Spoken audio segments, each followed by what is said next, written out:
pleasure to be with you. And it's a pity we cannot do this live, actually.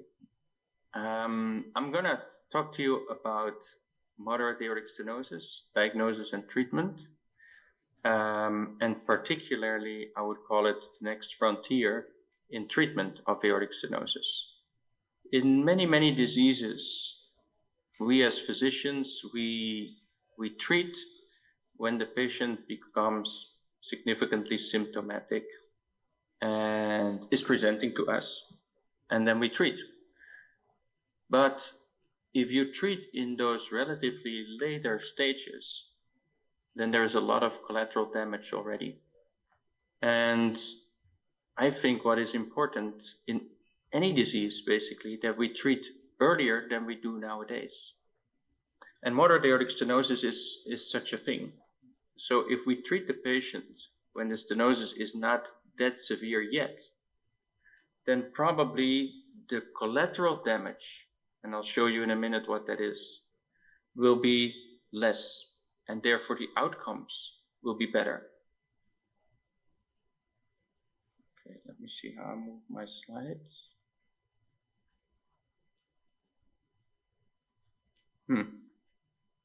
Okay. These are my disclosures. This is the situation of aortic stenosis as we see it now. This is all the patients with aortic stenosis. This is all the patients with mitral regurgitation. And this is all the patients with all valvular disease. This is in the Western world as we live, but probably the same with you. This is degenerative valvular disease, means mitral regurgitation, means aortic stenosis. This comes from Mayo Clinics, almost 12,000 patients. And you see when patients get older, that this prevalence of diseases increases significantly. Moderate aortic stenosis, what we know about this, is that it is associated with impaired survival compared to a matched cohort of patients without moderate aortic stenosis, and preserved left ventricular ejection fraction. That's one of the smaller studies that was done by Dr. De La Salle et al. And this is the study done by Van Gils in the Netherlands. Patients with LV systolic dysfunction and moderate aortic stenosis have an even higher event rate. And the concept of the staging is what I'm going to introduce to you. This comes from the study from De La Salle. This is the normal survival expectation over a follow-up of 0 to 72 months. And this is the observed survival in the patients with moderate aortic stenosis. 500 patients, preserved ejection fraction. The aortic valve area is between 1 and 1.5, and is compared with the matched population to assess the expected survival. And you see that when these patients get living longer, that the outcomes are not good.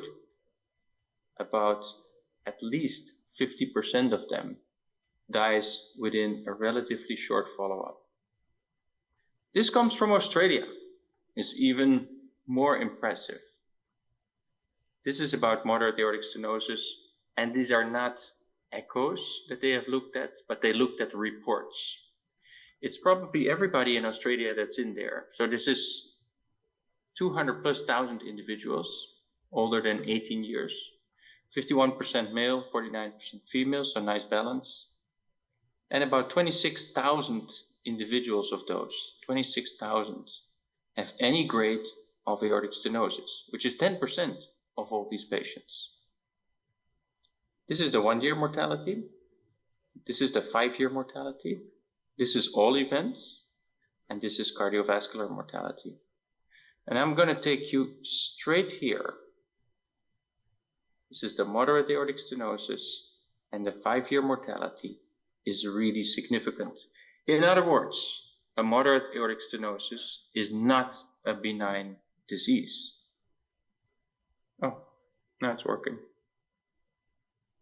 Okay, this is the survival curves.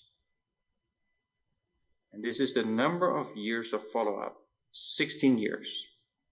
These are the patients with no aortic stenosis.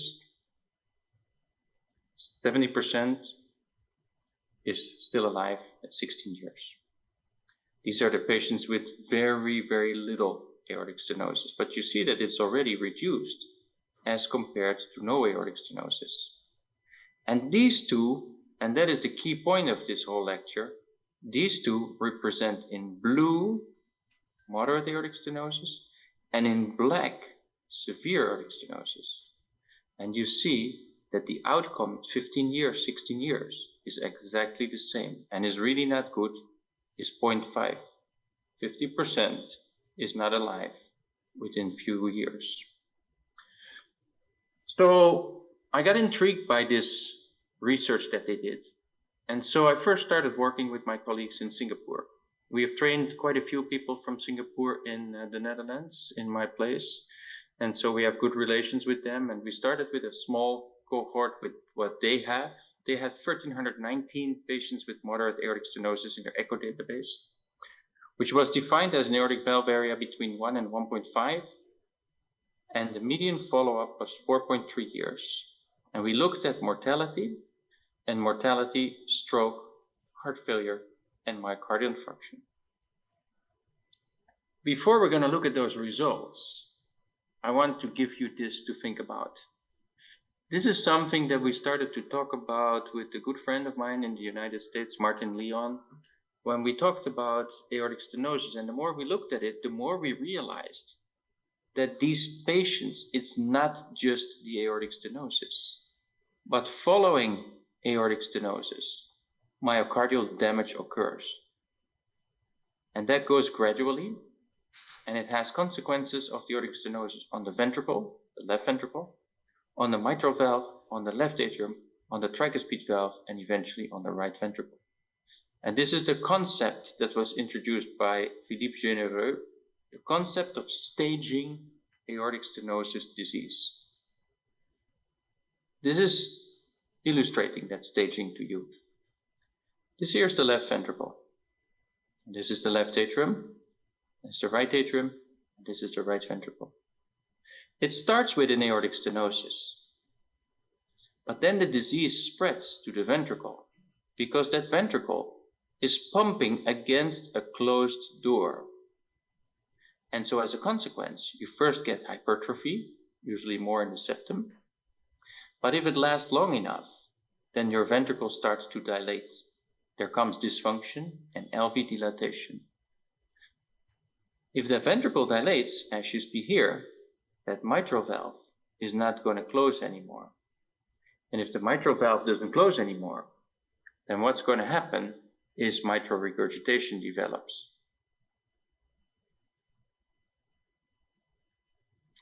And if mitral regurgitation develops, the next stage is that your atrium starts to dilate because it gets confronted with an overload of fluid going back in that left atrium.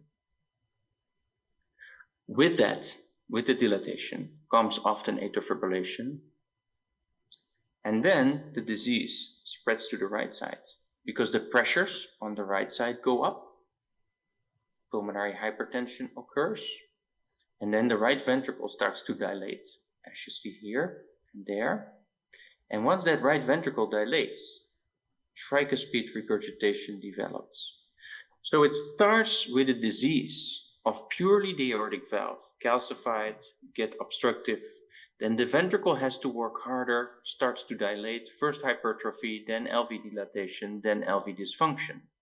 LV dilatation results in mitral regurgitation, and mitral regurgitation results in a volume overload of the left atrium, which results in LA dilatation, which almost always, if you wait long enough, creates atrial fibrillation. Then the pressures on the right side go up, pulmonary hypertension occurs, the right ventricle starts to dilate because it's pumping against high pressures, and then RV dysfunction and tricuspid regurgitation occur. So this is the concept, this is a different way of thinking about aortic stenosis. It's not just a valvular disease, but it's the combination of a valvular disease with eventually a lot of other diseases coming. So we looked at this staging in this cohort from Singapore, and we saw that stage 0, it means no cardiac damage, just an aortic stenosis, was not that often, only 13%. 26% is in stage 1. That means that the left ventricle starts to hypertrophy and dilate. The vast majority of all these patients, 40%, is in stage 2. That means that the left atrium and or the mitral valve become involved. Stage 3, 10%. Then is when the pulmonary vasculature or the tricuspid valve gets involved. And 7% is when the right ventricle gets dilated and dysfunctional. And then we look at the outcomes of these patients. And you see here that these outcomes are not good. This is only 5 years follow-up of this cohort. And you see in stage 0, just a valvular disease, the outcome at 5 years has an all-cause mortality of about 20%. If you go in stage 1 and 2, then the mortality goes up in the direction of about 40%. If you go up and you include all these other components, so it's spreading to the right side, etc., then the mortality goes up to 60%. So it's not just an aortic disease, an aortic valve disease. It's all the consequences on the rest of the heart that determine the outcomes. And if you then look at mortality plus other diseases like myocardial infarction, etc., heart failure development, you see that these numbers even get higher. So what I'm saying here is that we need to treat earlier. If we wait long and the aortic stenosis becomes all these other diseases that I just indicated to you, then the outcome of the patients is not good. And that's what you usually see when you take the patients relatively late to surgery or relatively late to transcatheter aortic valve replacement. You see that despite the fact that you have a good aortic valve now, a good prosthesis, there's already so much damage in the ventricle that the outcome is not good of the patients. So we need to treat the patients earlier. So what this here shows is that moderate aortic stenosis is frequent. The event rate is high, the mortality is high, and then the question begs, should we intervene earlier? And how do we select the patients? Should that be guided by staging severity? Aortic stenosis starts as a valvular disease, but becomes a ventricular disease. And that is where the problem is. So then we looked at my own database, which is bigger than the one from Singapore. So we have now 2,000 patients, age 73, 50% men, with an ejection fraction more than 60, with an ejection fraction between 50 and 60, and with an ejection fraction less than 50. And you see the distribution of these ones. So the vast majority of the patients has an ejection fraction of more than 60, 28% is between 50 and 60, and 20% is below 50. The median follow-up is between 23 and 82 with an average of 50 months. And we look at mortality, and we also look at combined mortality AVR. But the most important is, of course, to look at the mortality. Well, this is what it looks like. In blue and red are the relatively preserved ejection fractions. The blue is the 60% EF. The red is the 50 to 60% EF. And if you look at those patients at 5-year follow-up, you see that this goes in the direction of around 60%. And if we look at the low ejection fractions, they get even worse. That goes below 50% within 5 years. So in other words, if your ejection fraction starts to go down, you need to be alerted that you need to do something. In probably better, you treat them even before the ejection fraction goes down. This is the combination of mortality and AVR. You see the same, but of course the numbers are getting worse. So 50, 40%, and maybe 25%. Then we said, if we combine, let me see this here, how important are the symptoms for moderate AS if you look at mortality and combined mortality AVR? So we take again the same cohort of about 2,000 patients. 57% has no symptoms, is in New York Class 1. 27% is already in New York Class 2. And 17% is in New York 3 and New York 4 heart failure class. And these are the outcomes there. So you see in blue here, New York Class 1. That's a relatively good outcome if we treat them early. But once they develop symptoms in New York Class 2 or New York Class 3 or 4, the overall survival goes in the direction of 50%. So if we don't do anything on these patients and we just let them go as they are, the mortality at 5 years is about 50%. And if we combine it with AVR and mortality, that's even worse, as you can see here.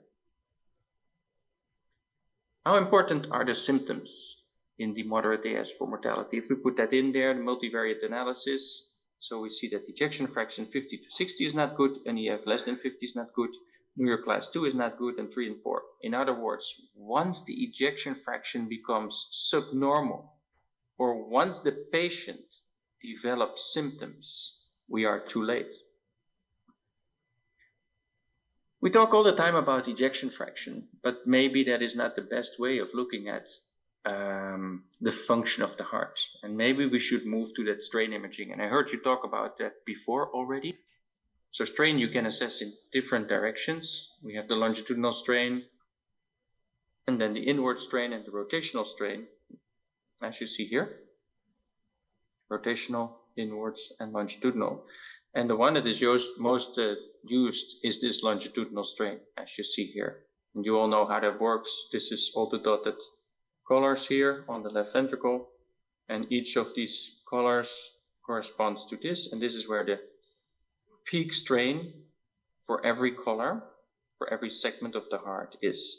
And the dotted one is the global strain of that ventricle. So that is, the colors are regional, and the dotted white one is the entire ventricle. And that's the one that we use most. So we do here 4-chamber view, 3-chamber view, and a 2-chamber view. And we bring that together in the so-called polar maps that you also have. And then you can see a picture of global strain of that ventricle. And you see that a normal heart has a global strain of around 20%. It's indicated here as a minus. Forget about this minus. It's just 20% is a normal heart. And if you go down in the direction of 10% is a very bad heart. Let's now take a look at one of these aortic stenosis patients. So here's an 83-year-old female with severe aortic stenosis with an aortic valve area of 0.9 and a mean gradient of 56, and the ejection fraction is 62%. You would say, well, the ejection fraction is pretty preserved, so that ventricle is normal. But if we look at the global strain, and I told you that around minus 20 or 20 is a normal value, then 13% is certainly not a normal value. And you see that the strain is reduced here in this area. So this here is the apex, this here, and this here is the septum, and this is the right ventricle. So in the septum is where the problems are, infroseptal. And you see that exactly here. That's where the thickening is. And over there, where the thickening is. And there you see the valve, which has a severe stenosis, is not opening. And here you see the gradient. So despite the fact that my ejection fraction is normal, my strain is already gone. And then you ask yourself, okay, what is that strain really telling me? Because it's not an infarction, but it's something else. The LV strain is the functional derivative of the anatomic fibrosis / scar formation. So here in that septum is where the problems are. And if we do an MRI with delayed enhancement there, or we use the T1 mapping, we see that the fibrosis, the white, is exactly in that area, septum and the insertion of the right ventricle. So we have seen that if we use the strain in these patients, then we see that the strain detects subtle LV dysfunction, and a reduced strain is already affecting prognosis in patients with moderate aortic stenosis. This is a normal strain, and this is an abnormal strain, although ejection fraction is still preserved. This is a strain less than 16%, so subtle, and ejection fraction is more than 50%. So in other words, if you really want to know if that ventricle is completely normal or there is already some development taking place of LV dysfunction, it's better to use the strain than just an ejection fraction. So moderate aortic stenosis, conclusion. A moderate AS is frequent, the event rate is high, the mortality is high, so we're back to base. Should we intervene earlier? And this, what I showed you, I think is one of the best examples how we work with medicine, observational data. Large clinical observational data give us power. They show us real world data on the prevalence of the disease, I showed that to you, the natural history, and the long-term outcomes. And these large clinical data provide the fundament for randomized controlled trials. We've seen here that if we don't do anything, what I just showed you, that the outcome is bad. And so the next step is that you develop a randomized controlled trial. And that's what we've done. This is this randomized controlled trial. And this is the study type, interventional. 750 patients will be included. And half of them will get a transcatheter valve, and the other half of them will be treated without anything. And this is called the PROGRESS study. The estimated completion is in 2029. The PROGRESS study is a randomized controlled trial in moderate aortic stenosis, TAVI versus clinical surveillance, which means doing nothing. The key inclusion criteria is patients need to be older, need to have a moderate aortic stenosis, and must have symptoms or evidence of cardiac damage. So I showed you those two, symptoms or cardiac damage. This was my last slide. I tried to show you that I am a strong believer of treating earlier. Of course, the world is not ready for that yet. But if eventually we want to make steps forward and we start treating patients in a very advanced stage where there is aortic stenosis and eventually it becomes severe aortic stenosis and you get LV dysfunction, the outcomes are bad. Even if I replace the valve, I remain with LV dysfunction, and usually they get arrhythmias and they get heart failure. So if we switch to earlier diagnosis and earlier treatment, probably we can do a lot of good for the patients. And that's what's going to be tested in this study. There is a similar study taking place in mitral regurgitation. That's a study by Abbott, and that is doing MitraClip in patients with mitral regurgitation grade 2+. That's the same concept, treating earlier, because mitral regurgitation, we didn't speak about that here, but mitral regurgitation creates left atrial overload, atrial fibrillation, but also LV dysfunction is in these patients. And so if you treat them earlier, at an earlier stage, probably we're going to do better for the patient. This is a totally new way of thinking, but I think it's eventually the only way forward. Thank you very much for having me with you. Thank you very much, Dr. Jeroen. Excellent talk. Now the forum is open for any questions. Dr. Jeroen, an excellent talk, and you had made your case very, very suitable. There are compelling evidence which you have shown, compelling data. Now, as you know, the TAVR spectrum is changing from 75 to age has been now, as you are talking, 65. So what do you think the set of patients you are suggesting, how long they are going to live, and say 10 years down the line, what is going to be their status with TAVR? Because now 65, in 10 years they would be 75, and the valve would be almost in some problem. So what are your comments? Yeah, I think if we go too young to the patients, that is a potential risk. Because if we go too young and we start to do transcatheter heart valves, you know that these valves at the moment, at the stage where they are, they last about 10 plus years. So that means if you do it in 60 and then you go to 70, then you go to 80, we cannot do a valve in a valve in a valve in a valve. So we have to be careful and discuss among ourselves and with heart teams and talk about guidelines, what is the best age to start doing these things. My feeling is that these transcatheter heart valves are very good in patients that are already a little bit compromised, that do not stand very well, big anesthesia, etc., and surgery, and therefore the more frail patients are the idealer categories for this treatments. However, if you ask to the patient, what do you want? Do you want surgery or you want a transcatheter valve? They all want a transcatheter valve. If we eventually start to develop longer lasting valves, then of course we can also treat longer. You never know how long the patient is going to live. So these are all questions that we cannot answer at the moment. And then if you have a transcatheter valve, you can also remove them and put another one in, but it's going to create damage in the heart, etc. So all these questions are at the moment open. And I don't have these answers. And I think, therefore, we have to be very careful how we're going to act with these patients. Very little by little steps we make, and we learn from it each time again. And based on that, we are going to eventually find the best way of treating.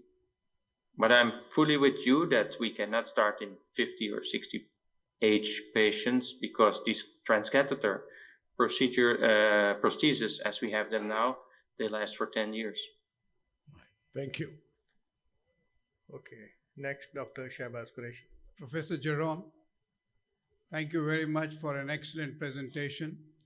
This is Shahbaz from Pakistan. And my question to you is, in patients who have moderate aortic stenosis, in our part of the world, it would be a younger generation. And the expertise here is not as much as it is in the Western world. So in such a situation, what would you advise? Wait and maybe try some medical management in these patients. However, as we know that the statins or the other drugs which have been used have not been effective in it. That is my first question to you. And the second one is, in these patients with moderate aortic stenosis on the echo, and you do a CT on them, and you find that it's a bicuspid valve, and one of the cusps is heavily loaded with calcium, the other opens, the smaller one, what would be your approach in such a case? Yeah, so the first one is about the medical therapy. So at the moment, we don't have much medical therapy. But I can tell you at the same time that Novartis has developed these drugs, pelacarsen and others like that. And these drugs, we have a trial of medical therapy in moderate aortic stenosis. And looking at how it's just a phase 2 at the moment, and looking at how this pelacarsen is going to work in these patients. If we can stop it, probably we can stop it to some extent, the progression. If we can reverse it, I think not. But that means if we start treating them earlier, that we may have opportunities to no longer wait until surgery is needed. But if we come earlier and we are able to stop that disease, we might not need the surgery at all anymore. This is all for the future, but it is a work in progress, and that phase 2 trial is quite interesting, actually. That's the first question, I think. So there will be medical therapies for these diseases, because the pharmaceutical industry realizes that this is a big gap, and if we could treat them in an early stage medically and we can stop the disease, we would eventually eradicate that patients would come with severe aortic valve disease. Your other question was about bicuspid aortic valve.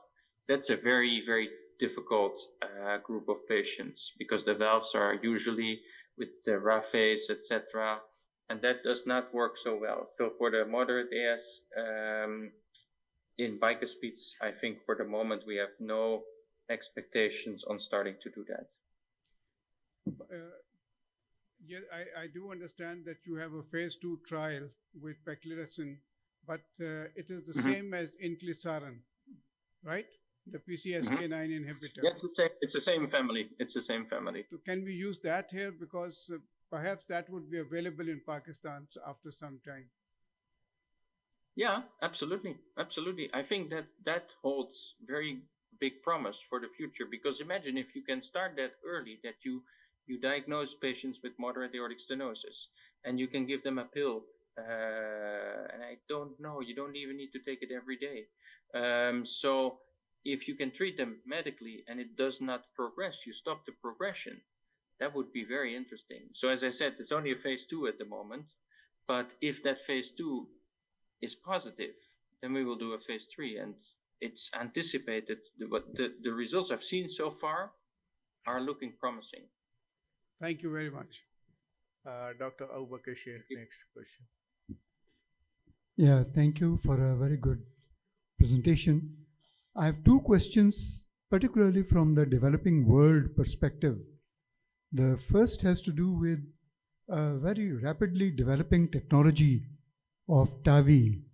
In the last 10 years, TAVI has come a very long way, but still it seems that newer vendors are promoting newer technologies in terms of valve configuration, and so the field is far from settled.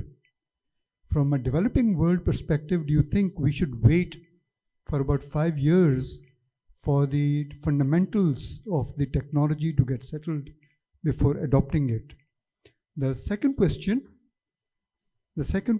has to do with the policy decision from the perspective of the health policy of the governments in developing countries. Do you think SAVR is a better alternative to TAVR in our part of the world? Yeah, I just made the notes.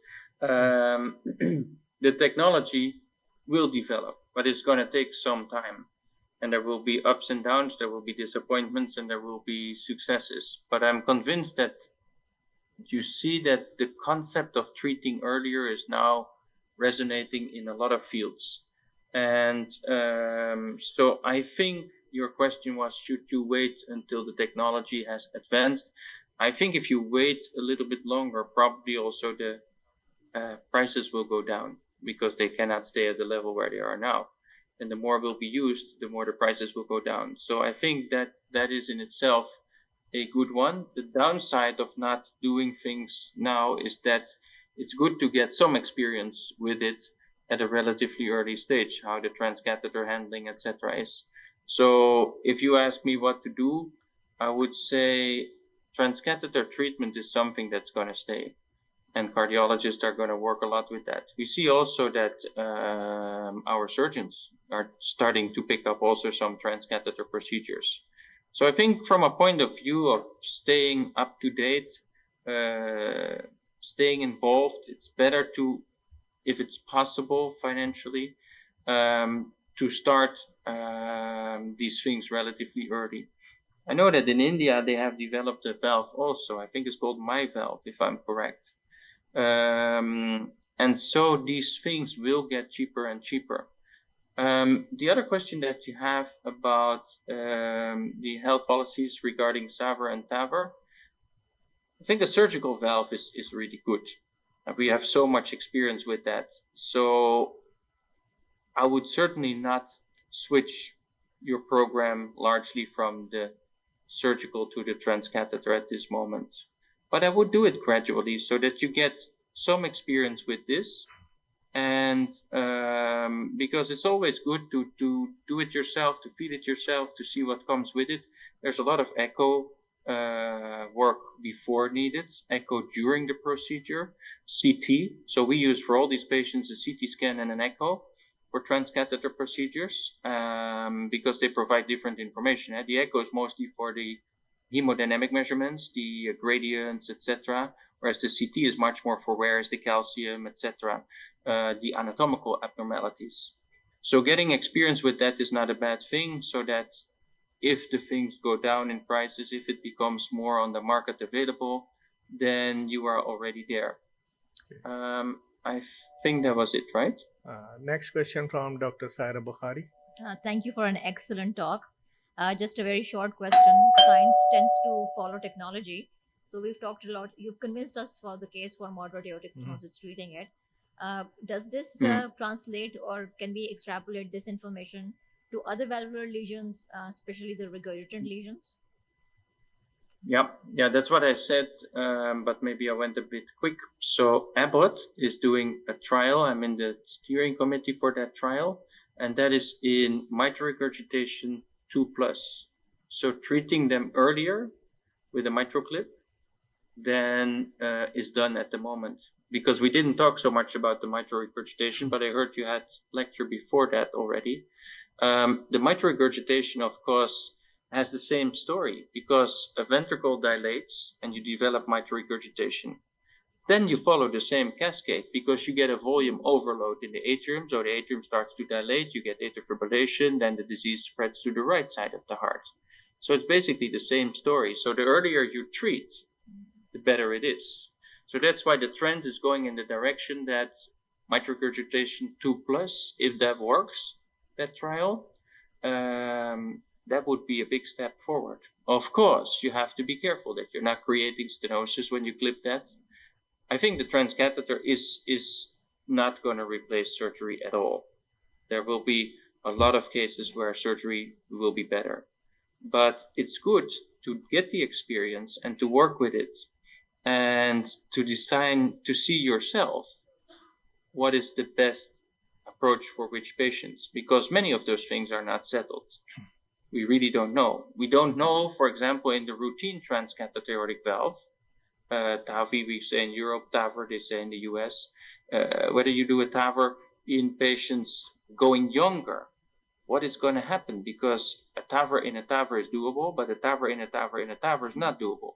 So then you need to start to remove these valves and put another one in. If you remove them, that's going to be damage of the heart, because it grows in the muscle, so to say. And so these answers are not clear, not at all. So the way I see it is, it's good to take notice of this, to get some experience with it. But I'm relatively conservative, and I'm not saying, oh, this is great, let's jump all the way over there. Because what we have with surgery is very good. Thank you very much. Okay, thank you very much, Dr. Jeroen, for a very, very good, thought-provoking talk, which is changing our mindset, and people start thinking about it, and in future, maybe probably we are going to benefit it. Thank you very much again.